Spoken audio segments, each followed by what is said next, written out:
کہ صاحب روح البیان فرماتے ہیں کہ قد وجدت صخرۃ عظیمۃ وعلیہا استر قدیمۃ، میں جاتے جاتے مقام پر ایک بڑی چٹان کے پاس سے گزرا، وہاں گزرا تو اس چٹان کے اوپر چند پرانی تحریر لکھی ہوئی تھی، چھید کے اس چٹان پر کچھ لوگ لکھ کے گئے تھے، کچھ سطریں تھیں جو کھود کے اس کو لکھ دی گئی تھی چٹان پر، سبت تھی،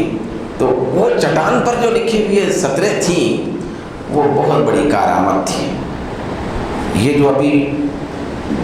جو ہمارے سامنے قرآن مجید کی روشنی آئی کہ نمرود کی جو قوت ہے، نمرود کی جو طاغوتیت ہے، سرکشی ہے، وہ اترانے کی وجہ سے ہے،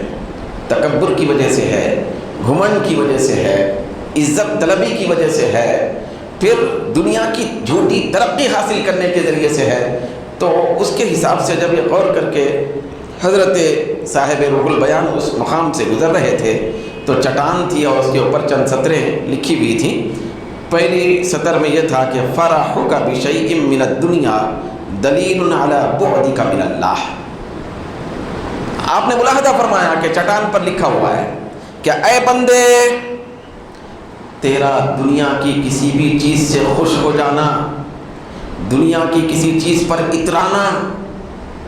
مال پر، دولت پر، جاگیرات پر، معیشت پر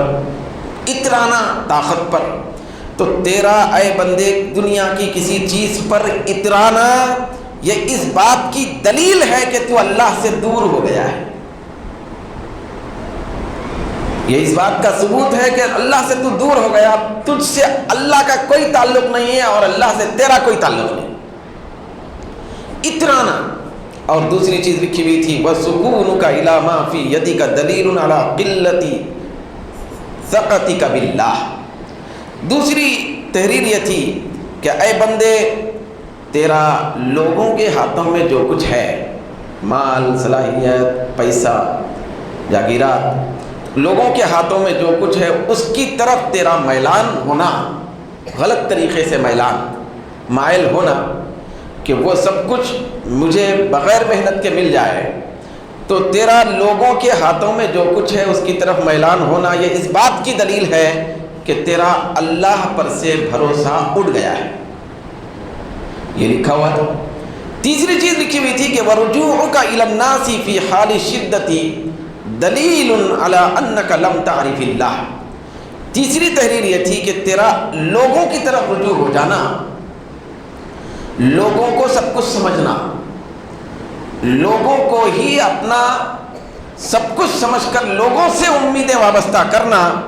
شدت کی حالت میں یہ اس بات کا پتہ دیتی ہیں کہ تو نے اللہ کی پہچان حاصل نہیں کی، تو اللہ کو پہچانے نہیں۔ یہ تحریر لکھی ہوئی تھی، تو یہی